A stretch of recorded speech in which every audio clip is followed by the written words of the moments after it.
Thanks for joining us today. And today's Elko Live program features our usual update in local law enforcement news. Today we have our Elko County Sheriff Aitor Narvaiza. And Sheriff Narvaiza, you get to fly solo today. Yes, that's okay with you, I think. Yeah. Yes, thank you for being Good. here. What's that? Yeah, we know that with Chief Troughton's retirement, hopefully he's far, far away right now on a beach somewhere, at least. I don't think he's on a beach. I can't see him on a beach, but he's probably far away. Yeah, let's hope he's getting some well-deserved rest. And in his place, our new city police chief is Dr. Kyle Ward, and he'll be known as Kyle. He likes to be called Kyle, but Chief Ward, we thought we'd give him a little time to kind of get settled in. I know I've talked to some folks at the PD, and everybody is included in the transition, Sheriff, and everybody's having one-on-one conversations with the chief. It's been nice, they said. You know, Chief Ward's a great guy. I've met him through sheriffs and chiefs throughout the last few years. I've had coffee with him at the Mud Hut, and then we had a meeting yesterday, and he's going to do a great job. You know, him meeting with staff is something you must have to. You have to do that with everyone involved in the department,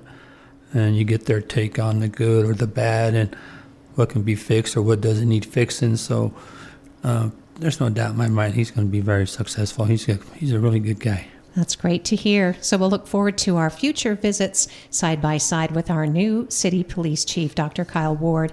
And so, Sheriff, were you able in your discussions with Chief Ward, are you talking about how your department works together going forward? No, you know, we haven't got that far yet. You know, he's been really busy with meeting with the commissioners, meeting with staff, meeting with the locals. And so yesterday we at our law enforcement meeting, we're going to go have some lunch probably next week, and then we'll talk about, you know, what do you need from me, what do I need from you, or that kind of stuff, and we'll just keep doing what we do, just keep working together. That's good news, because I know the last time when we talked about SWAT, it was kind of sensitive, so hopefully things are working out around the two SWAT teams. You know, when you're involved with two SWAT teams, there's a lot of egos involved on both sides, my guys and his side, right, and their guys. So hopefully, you know, we're up and running. They're going to have to train together. They're going to have to do things together. Where both agencies are big enough where you can have a full-time SWAT team. So we encourage them to get together, and there's just going to be days where they're going to have to go on a call out together and train together, and that's all there's to it. That's how we keep. That's how we mend our fences, right? And so, I got to see Sheriff. There was an amazing response, and I thought it was really neat to maybe be able to describe. There was supposed to be some sort of an ICE protest in Elko about a month ago, or so. I guess it was in June. Right, correct. And you had an amazing drill, I guess you call it, because we didn't end up having that kind of a demonstration, if you will. But you had folks on horseback, because you were one of them. We had, it looked like ATVs. We had all kinds of different people with equipment. There was even a drone out. So is that SWAT, or is that a different kind of response? No, that's the people that, when you and I were talking there, that was mainly our team. Because, you know, we have a drone team. We have 6-7 pilots, and there's a drone on every shift. We have the mounted patrol. We have the SWAT guys. We have the explosive guys. So for them, it was a good day to train together, the different specialty teams. You know, we trained, the PD was there. Chief Troughton was there. We had conversation there. What was really neat was the drones. You know, we were able to put them up a few thousand feet, and from where we were, you could actually look up to the 12th Street, 13th Street, and you can see people clear on the street, and you can see identify faces. And so for our drone operators and everybody was really well. And you know, it was supposed to be a protest. Gladly, nothing went wrong, and so.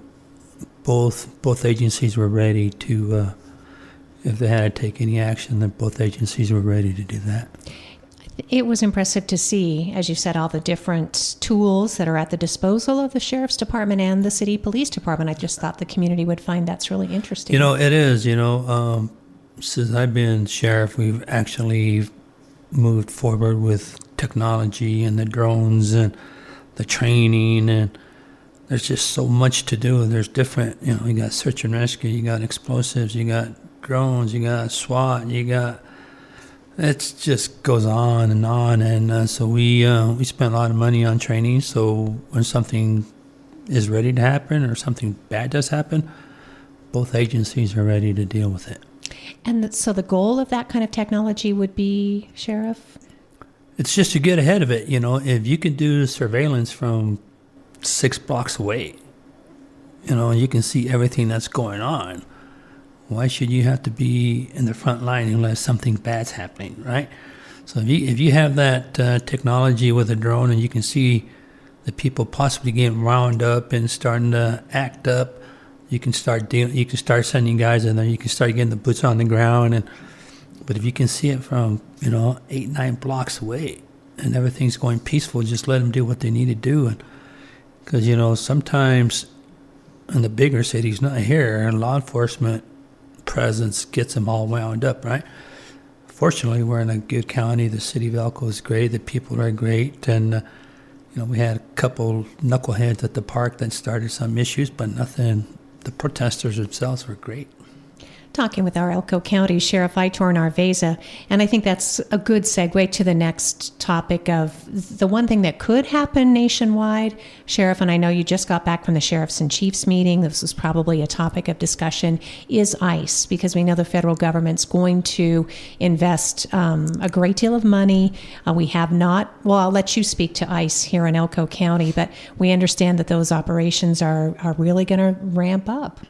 I've had conversations with ICE, personal. I've had them in my jail, and the conversation we had was not to pick them up. It was mainly just to hold illegals for them, which at this time we don't have very much space. If we had an extra cell block or 20, 30 people, we could do that, but we can't accommodate that right now. It's still not the job of the sheriff's office or the PD to go round up illegals. But, like I've told you numerous times, if you commit some sort of crime, felony crimes, if you're an illegal, you're going to go to jail and you probably won't get deported. So we've had good conversations with ICE, and we'll see how they go, but we have not heard anything.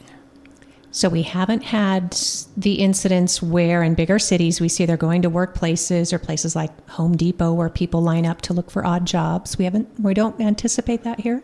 I don't believe so. I can tell you for a fact, not from my agency or the PD's agencies.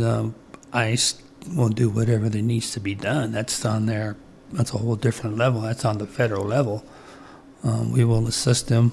We'll house them, feed them, and if they have people running, we'll help with whatever, make sure that everybody, personnel on the ground and the people are safe itself. So we're just going to sit back and see what happens. But as of right now, I've been told that if there is any operations in Elko County, that I would be notified.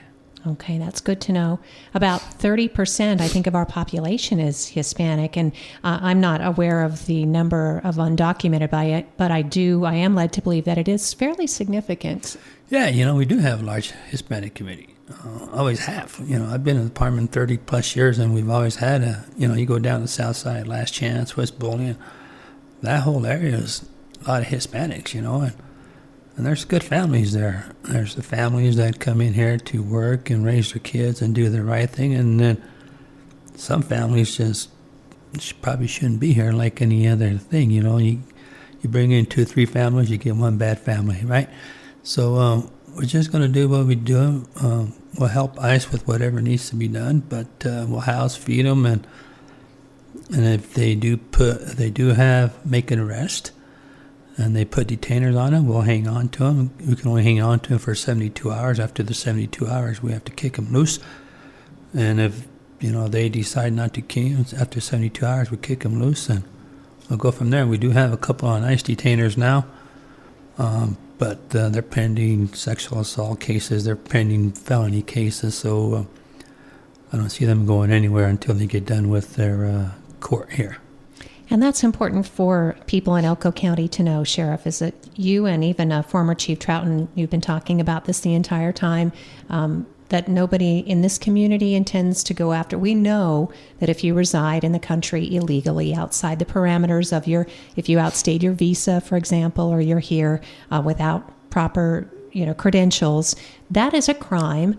But from what we understood locally, that's not the criminal that you're looking for. No, we're looking for the drug trafficking. We're looking for the child molesters. We're looking for the overall, the burglaries, just the bad people, and I get it. I've talked to a lot of people in the community on Last Chance, and I told them my stance, and that's not my job, just to go out and get a family that's working, a minimum wage job to support their family. That's not my goal. My goal is to get the drug traffickers and the bad guys out of here. And it sounds like from what you just described, even those who are already incarcerated on serious felony counts, they're being given due process. Yep, yeah, they have to go through the whole, ICE can't just take them. They're pending local charges here, and they have to go to court. So they're given that due process. They have attorneys for their criminal matters, and once those criminal matters are decided, whether charges are dropped or charges are kept and they go to prison, they still have to go to prison, do their jail time, whatever. And then when the jail time gets done, or the prison sentence, at that time, ICE could pick them up and deport them from prison or jail. And that has been done, and that's common practice.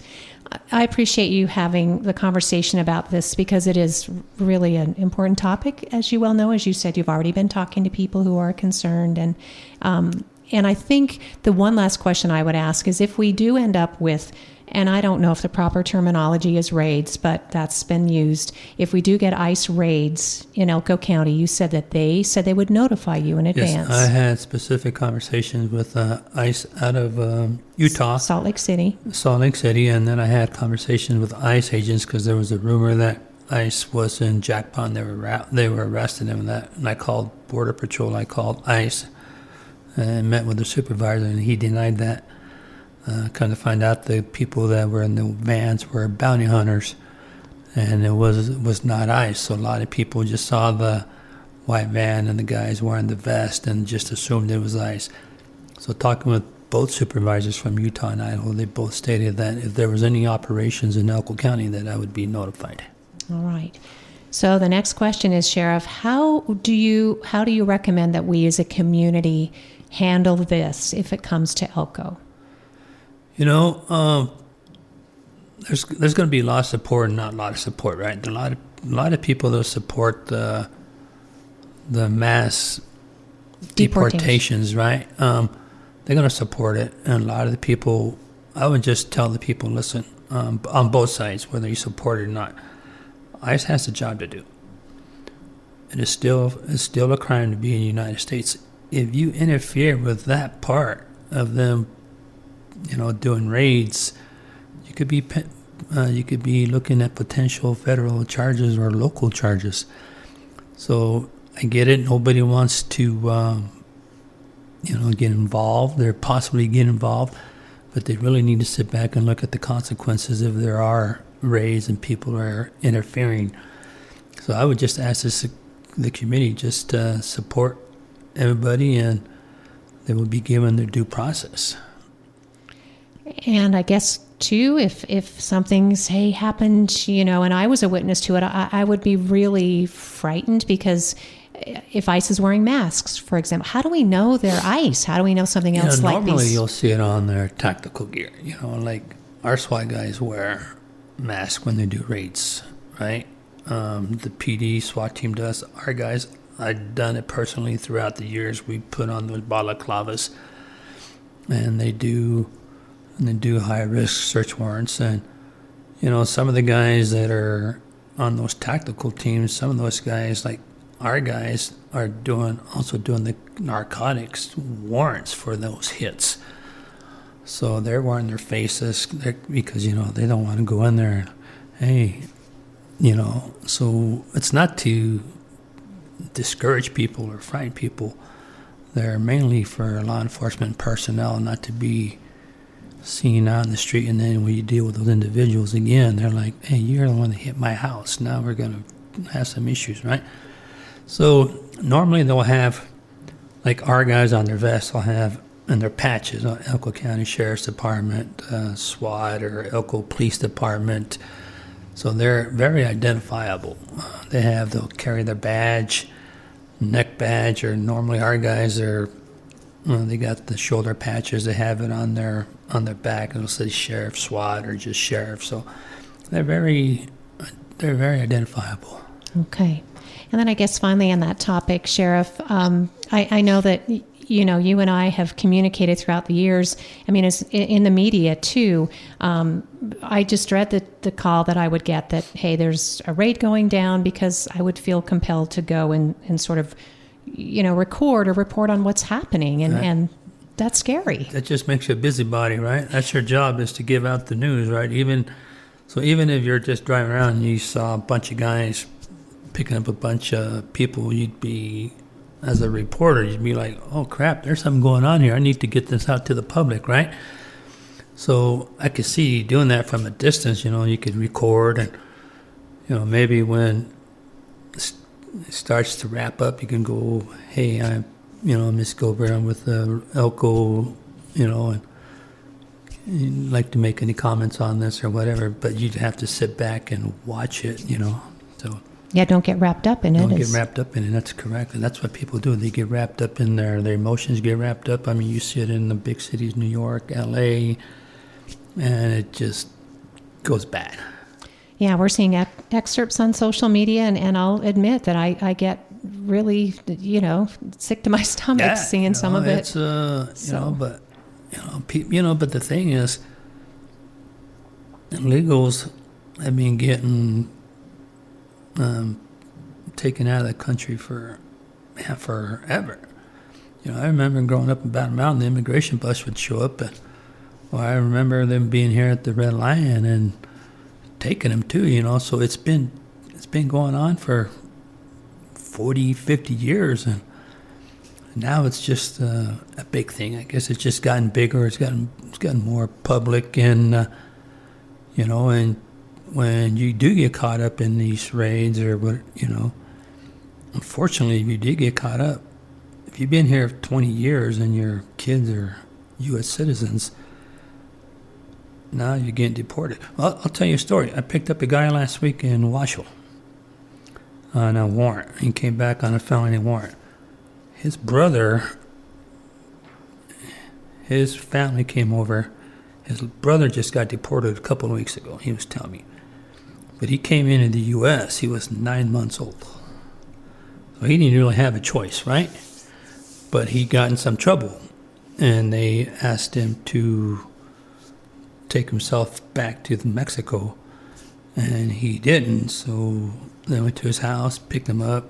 His wife and kids were all there, and he got deported. He was telling me they took him to Tijuana. They gave him $100, kicked him off the bus, and said, here you go, don't come back. So he's been in the United States since he was 9 months old. So they had to call family, and they had to call family in Tijuana. They had to come get him. And, now he's got a job in Tijuana. He can't come back to the U.S. His family's here. So I see both sides of it, but his deal is he got in trouble and didn't do what he was supposed to do, and that's why he was deported. You can go back to this. I've known people that have been here 15, 20 years have never pushed forward to get their citizenship. Eventually, and that's a bad thing because you're constantly looking over your shoulder, especially right now. Now, if you're driving and you see a cop car or you see somewhere and you're like, oh man, that guy, am I going to get deported? So, people have been here for 10, 15, 20 years should be working on those citizenships a long, long time ago.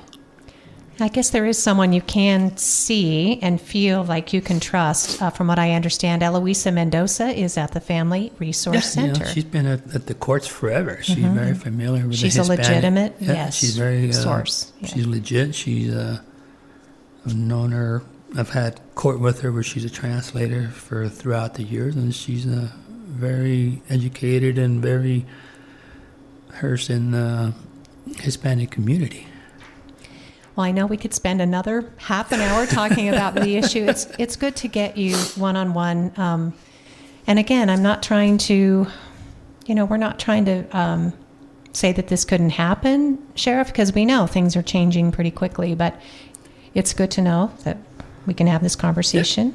Yeah. Feel free to call me anytime, So. Well, and believe me, if I saw something going down, I would be calling you or our police chief to say, hey, I mean, that's the other thing. If we have local law enforcement present for something like this, at least we can feel reassured that this is legitimate and not a bunch of people just picking up people off the street. Wow, that's so scary to think about that. So, yeah.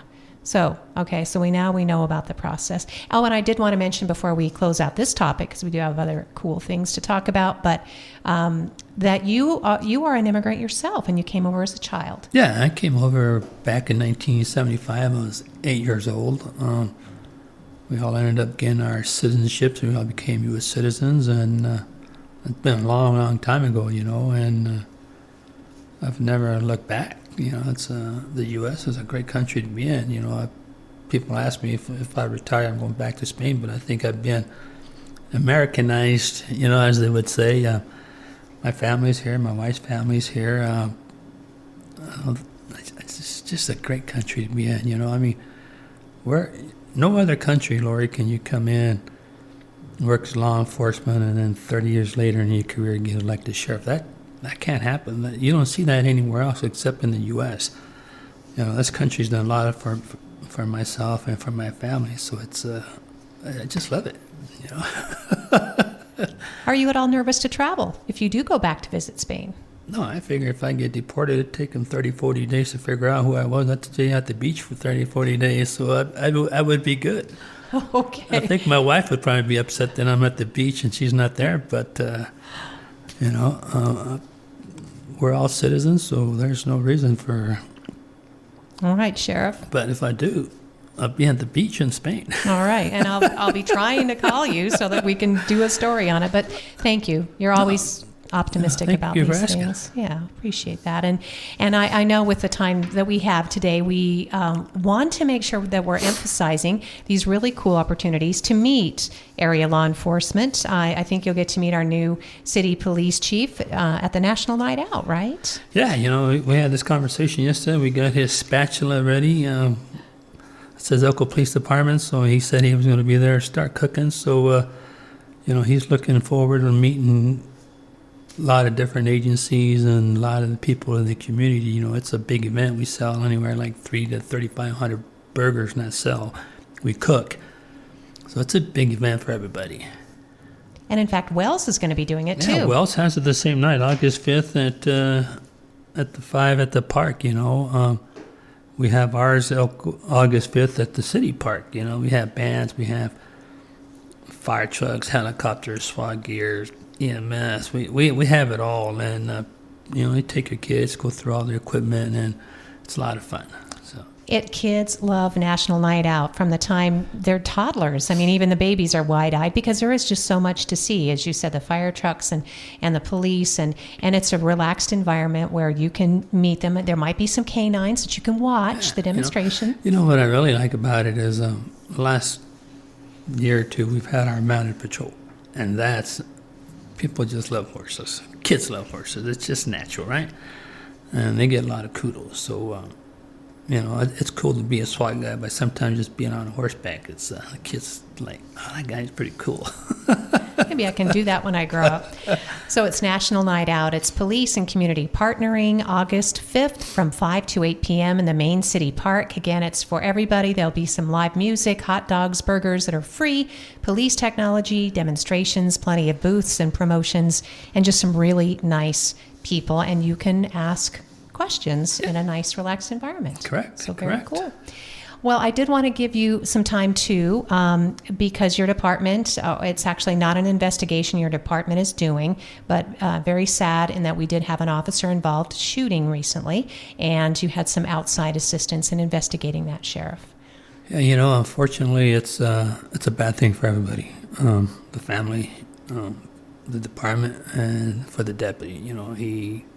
He's going to have to go through his rest of his career knowing that he took a life. the Nevada Highway, they're not the Highway Patrol, they're the Nevada Division of Investigation and Major Crimes Unit. They showed up on scene that day, and they've done that whole investigation and they pretty much have it all wrapped up. I believe when I talked to the lieutenant just the other day, they're just waiting on some footage and some coroner records and just little stuff, and they'll be able to submit that to the District Attorney Tyler Ingram for review. So, it's unfortunately it happened. Just one of those things that are... A man was threatening his family. It was a domestic violence. There were shots fired into the residence, into the bedroom from the suspect.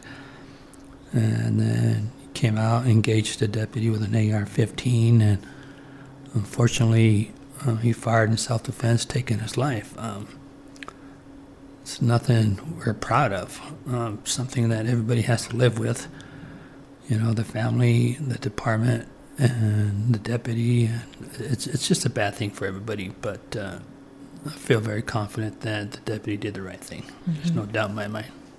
And so the goal of submitting all of those completed documents, the investigation that was done by an outside agency to be submitted to our DA, would be that the shooting would be declared justified. That's correct. It's fall under justified homicide, so justifiable homicide. So unfortunately, as law enforcement, we do have that right to take a life when something is being threatened or a life is getting taken.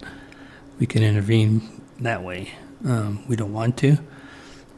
There's other means sometimes, but sometimes you're not given much of a choice like this situation. Sheriff, thank you, and we will await the outcome.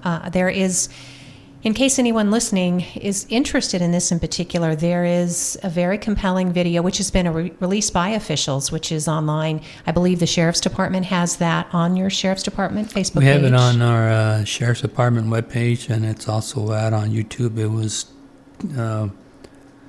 It was decided by the District Attorney's Office and the state agency involved to release a video because everybody's always making the speculations of what had taken place, right? So video footage comes out, and they see it, and people see it, they hear it, and they're like, oh, okay, this wasn't just a random shooting.